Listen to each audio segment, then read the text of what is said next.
diretamente de Brasília, no comando de uma rede de emissoras de rádio e televisão. E atenção, senhoras e senhores, vai falar o presidente da República. A construção de Brasília é o mais importante feito que já se verificou no processo de nossa presidência. Congratulações. É aqui mesmo, sintonizado na Rádio The News. Faz algum tempo que não tínhamos nenhuma edição nova, mas cá estamos. Então vamos resumir a ópera da seguinte forma. Me ocorreu, depois de alguma discussão que tive com algumas pessoas por aí, que as pessoas têm medo de falar o que elas realmente pensam. Sempre tem aquela preocupação de não desagradar o interlocutor, e às vezes você acaba ou omitindo o que você realmente pensa, ou até dizendo algo totalmente contrário, à sua crença, só e unicamente para não desagradar esse interlocutor, o que eu acho muito errado, porque você não pode ter medo, nem receio, nem coisa que valha de expressar o que você realmente pensa. E evidentemente que não estou pregando aqui que você use aquela sinceridade brutal que vai ofender a pessoa, mas também não é o caso de você ficar camuflando as suas reais opiniões a respeito disso. Por política, a gente faz o seguinte: se você não me perguntar nada sobre esse assunto, eu não vou lhe dizer nada. Mas se você me perguntar, eu vou dizer o que eu penso. E pode ser que o que eu penso seja contrário ao que você pensa. Mas aí você estaria entrando numa ilusão também de querer que eu diga o que você quer ouvir. Ou seja, você acha que eu não tenho personalidade, que eu deveria dar opiniões aqui que combinem com o que você quer que eu diga. E não vai ser isso que vai acontecer. Eu vou dizer o que eu penso. Eu tenho visto, por exemplo, quer ver? Eu vou dar uns exemplos para vocês de opiniões que eu já dei, e quando eu dei, eu tive uma enxurrada de críticas de pessoas dizendo que eu não devia ter falado isso porque é ofensivo e coisas que tais. Alguém me perguntou o que eu achava, por exemplo, do Ayrton Senna. Bom, as definições que se faz a respeito, por exemplo, do Ayrton Senna, porque é um herói nacional, não sei o que, tá? Não é herói nacional coisíssima nenhuma. Por quê? Ele era um piloto de Fórmula 1. As corridas que ele vence, ou vencia no caso, era pela escuderia da qual ele faz parte. Ele não está ali representando o Brasil. Vocês têm que entender essa parte aí. Se de vez em quando ele levanta a bandeirinha do Brasil lá, isso aí é uma licença poética dele, mas ele não está representando o Brasil quando sobe no pódio. Está representando lá a equipe dele. Então, herói, eu não sei do que. Agora, aqui, evidentemente, que é um atleta, porque, queira ou não queira, o piloto de Fórmula 1, ele tem status de atleta, até porque ele tem toda uma preparação física, enfim. Ele, enquanto atleta, esportista, ele não está defendendo o Brasil. É diferente de, por exemplo, um atleta que está lá num torneio de karatê, de judô, sabe, de atletismo, coisa assim, que ganha aquela medalha pelo país que ele representa. A Fórmula 1 não é por país, a Fórmula 1 é uma legião estrangeira. Ali tem pilotos de todas as nacionalidades, que são contratados pelas escuderias de acordo com a competência de cada um. E nisso, evidentemente, que o Ayrton Senna era imbatível, que enquanto ele esteve vivo, não tinha para ninguém. Mas status de herói, não. Herói nacional, não. Vamos colocar a coisa no lugar certo, Isso é uma opinião. Outra opinião. Perguntar também o que eu penso a respeito de Roberto Carlos e esse pessoal que agora está envolvido nessa polêmica das biografias não autorizadas, Bom, primeiro, eu nunca entendi por que Roberto Carlos seria rei de alguma coisa. É um cantor antigo, É mais antigo que ele, e na minha opinião com uma voz melhor, é o Calbi Peixoto. E, no entanto, eu não ouço falar que Calbi Peixoto seja rei de alguma coisa, mas, em todo caso, Roberto Carlos se tornou uma pessoa extremamente antidemocrática. Para quem não sabe, ele entrou na justiça e conseguiu, né, a proibição, não só a proibição, o recolhimento daquele livro que era uma biografia supostamente não autorizada, e ele conseguiu na justiça o recolhimento desse livro nas livrarias. Isso aí nem a ditadura fez.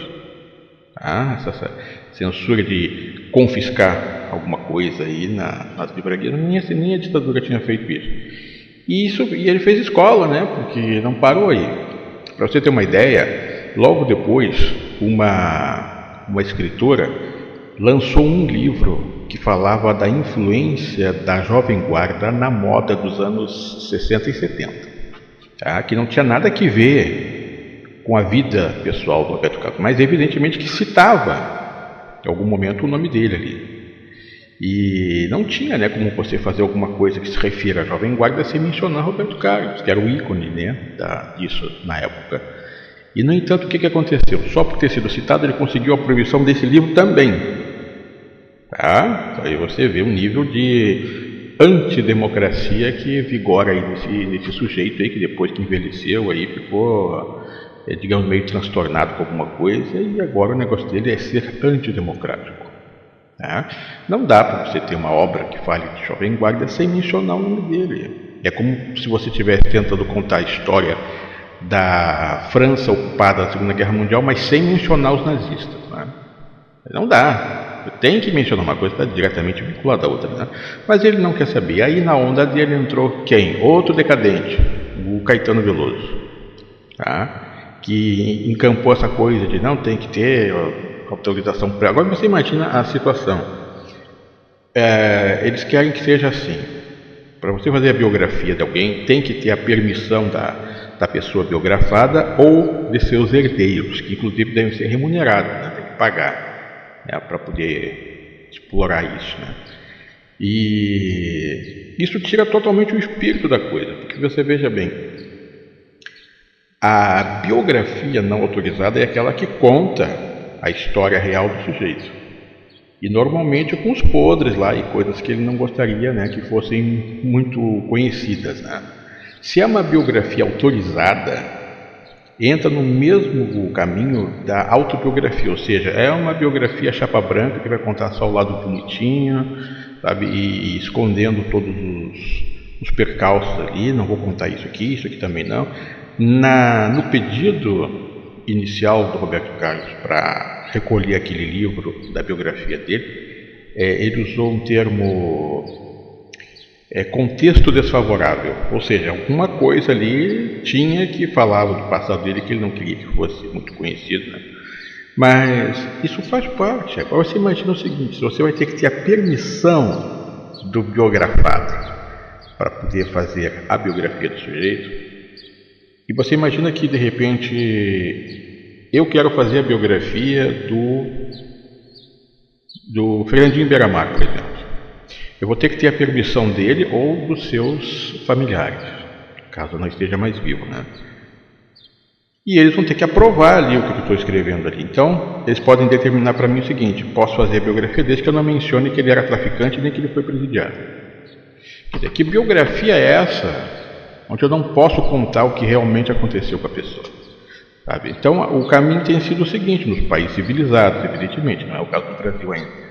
Mas você faz a biografia dizendo o que você quiser sobre qualquer um. E a pessoa lá, os seus herdeiros, né, que se sentirem ofendidos, acionam a justiça. E em momento nenhum se cogita recolher livros em livraria ou censura prévia, né, que é o que prega aí o decadente Caetano e outros que tais aí daquele tal de Procure Saber. É um grupo aí que é um grupo de reacionários aí que estão muito decadentes, estão, como diz na gíria, estão caidaços. Então, tem que aparecer de algum jeito, né? O Chico também, agora deu para defender qualquer coisa antidemocrática, ele está apoiando, né? Enfim, para mim são dos dinossauros, tá? Se a gente já não produz nada aqui que seja de interesse, então eles têm que ficar na mídia. É uma coisa tipo ex-BBB, né? Volta e meia tem que criar um factóide para voltar à mídia, né? Então, eu dei essa opinião, mas teve alguém que veio dizer que não, você não devia falar isso, não sei o que. Eu devia sim, e vou falar, é o que eu penso, é isso aí mesmo. E por fim, outra coisa também. Não, você não deve falar isso, porque isso aí é... vou falar. O quê? Vou falar, por exemplo, que quem está fazendo um grande desserviço não só a democracia, mas também a ordem social nesse país é a justiça. Você vê, por exemplo, aparece juiz que dá esse tipo de liminar para recolher livro em livraria, coisa de ditadura isso, né? Quem faz isso aí é em Cuba, sabe? Na Venezuela, é lá que fazem essas coisas. Mas aqui aparece juiz que faz isso também. Como aparece juiz também que passa a mão por cima de bandido. Por exemplo, esse caso que acontece nesse momento ainda lá em São Paulo, na USP, onde um bando de vagabundos, que é o que são, né? Eles ocuparam a reitoria e botaram fogo nas coisas lá, destruíram tudo, invadiram o prédio lá com marretas e pé de cabra e coisas que tais. E estão lá ocupando. Aí a reitoria pediu a reintegração de posse, que é uma coisa que é descabida, porque em qualquer lugar do mundo, se a sua propriedade particular é invadida, aí está o crime em andamento, o crime flagrante. Você chama a polícia para tirar o invasor de lá. Você imagina que nos Estados Unidos, de repente, lá um órgão do governo qualquer, lá uma universidade que seja, é invadida lá por vândalos reivindicando sabe Deus o quê. Ninguém vai chamar a justiça para dar a reintegração de posse, que eu acho que é um conceito que nem tem isso lá. Você chama a polícia, invadiu uma propriedade, seja pública ou privada, a propriedade foi invadida. Então ali você tem um crime flagrante, você não tem que estar acionando justiça. Você chama a polícia que cuida desses casos de crimes flagrantes, né? No Brasil criou essa cultura de que a sua casa pode ser invadida e você tem que recorrer à justiça para tirar o invasor lá de dentro. É uma moda que veio lá com o sem terra, que invade a sua fazenda e você não pode escorraçá-lo de lá. Você tem que chamar a justiça, que vai levar não sei quantos dias para analisar se você tem ou não o direito de reintegração de posse, porque tem isso também, né? Invade a sua terra lá e vão saber se você tem direito de pedir a terra de volta. Mas isso é outra coisa. Agora, voltando à USP, aí a reitoria pediu a reintegração de posse. Aí o que deu o juiz lá? Disse que não indefere aquilo, né, a reintegração de posse, porque na visão dele, né, de juiz meio estranho, não sei qual é que é dele, mas na visão dele aquilo é uma reivindicação legítima do movimento social que está reivindicando seus direitos e também, na opinião dele, se não for por esse caminho, né, do barulho, vamos dizer, ele não quis usar o termo, mas vamos usar nós aqui, né, da baderna, não é a baderna, aquela reivindicação não seria nem conhecida. Ou seja, ele está legitimando que o caminho para você reivindicar alguma coisa é no quebra-quebra, é na depredação, é no vandalismo. E ainda deu indeferimento. Aí foram apelar para outra instância e o desembargador até deu a reintegração de posse, mas concedeu aos vândalos 60 dias para deixar o prédio. Sabe? Então, o que é isso? É a justiça legitimando a criminalidade.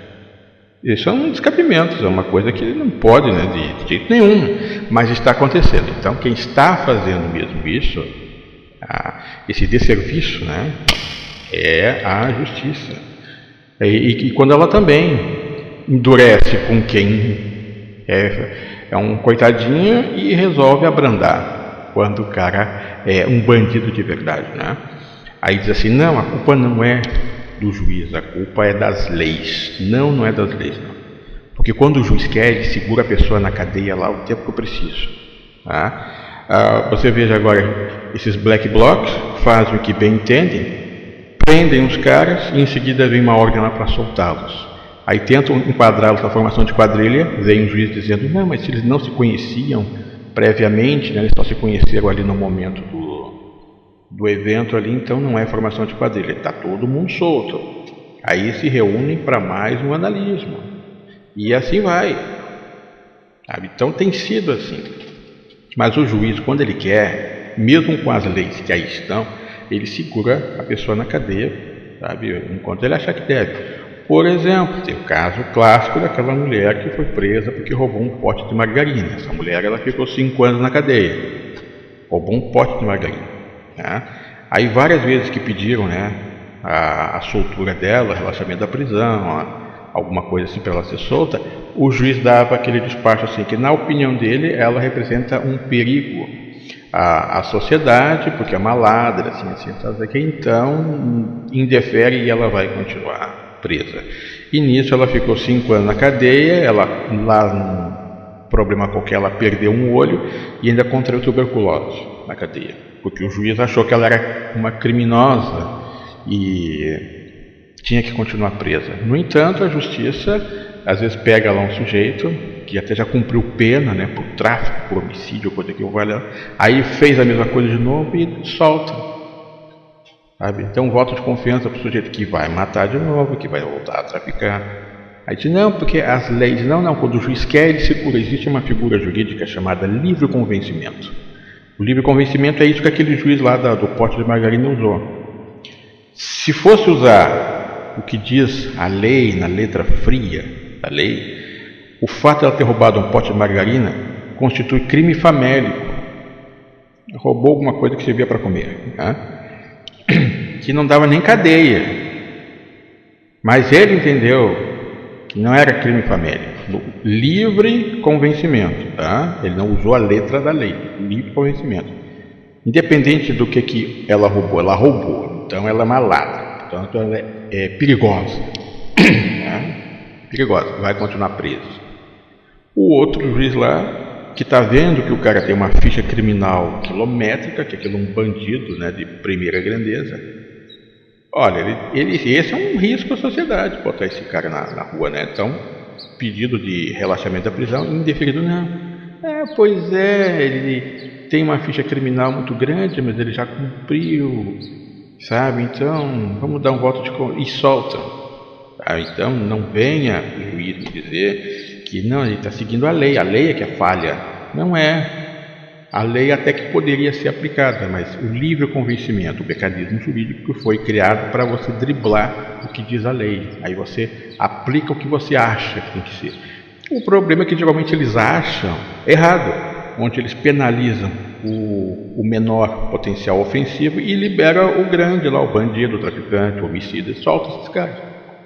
Então a gente tem que criticar assim. Você diz, não, mas a decisão judicial não se discute, se cumpre. Não, a gente cumpre, mas discute sim, e vai para outra instância, e apela, e recorre.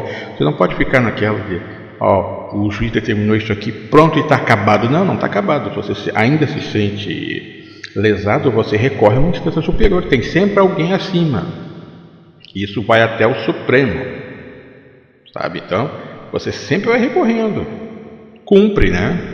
Determinou tal coisa, mas não se conforma, corre atrás, apela, entra com recurso, tá? Porque tem isso também, tem juiz que não quer nem saber e eles estão fazendo um desserviço à sociedade, tá? E a gente não tem medo, não tem que ter medo de falar essas coisas. As pessoas têm medo, né? Não pode falar porque a justiça, não sei o quê. É verdade, você tem que falar, tem que ter medo dessas coisas. Tá, gente? Então, a gente tem que dizer o que a gente pensa, a gente tem que falar as coisas que estão engasgadas, porque senão o negócio vai piorando cada vez mais. Tá bom? Essa era a nossa edição de hoje, e antes de encerrar, eu queria dizer o seguinte: naquelas listas de discussões das quais eu sou moderador e na outra eu sou síndico, que não é a lista moderada, aparecem coisas interessantíssimas lá e eu não posso deixar de citar uma frase maravilhosa que apareceu. Aliás, aparecem coisas maravilhosas nessas listas, umas pérolas, né? Um dia alguém perguntou a respeito de... O assunto era sobre vampiros. E alguém perguntou sobre um fator previdenciário, já que vampiros têm uma longevidade bem maior, tá? Enfim, a pergunta discorria por aí. Daqui a pouco eu vou perguntar também. Felizmente não perguntaram isso, mas faltou perguntar. E vocês não tinham lá um plano dentário especial em função da atividade que eles dão aos dentes. Faltou perguntar isso. Agora, o que apareceu lá foi uma pérola maravilhosa. Alguém perguntou o seguinte, aliás, perguntou não, uma observação que fizeram, né? A discussão falava alguma coisa sobre o poder maior, né? Sobre Deus, e entre as várias definições, né, de poder maior, de Deus, alguém disse que Deus é um danadinho. Para aí, Deus é um danadinho?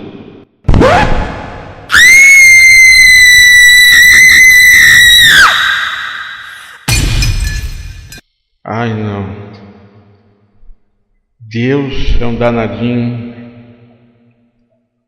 Essas palavras vão entrar no coração, eu vou sofrer as consequências como um cão. Será que eu me lembrei dessa música agora, hein? Também não importa, agora Deus é um danadinho. Nossa, vamos refletir sobre isso, gente. Essa frase é profunda. Você vê lá na minha mega page, né, umas definições lá que eu falo de Deus. Um poder inefável, sabe? Coisas assim, né? E a resposta estava ali, porque Deus não é suprema inteligência, Ele não é o todo, né? Ele não é o tudo contido em si mesmo. Deus é um danadinho. Essa é a definição. Como é que eu não pensei nisso antes? Eu não sou tão inteligente como eu achava que era. Porque eu aqui, com aquelas definições acadêmicas e filosóficas e teológicas da teologia superior e coisas que tal, no entanto a resposta era ali, Deus é um danadinho. Mas definiu tudo, matou a questão.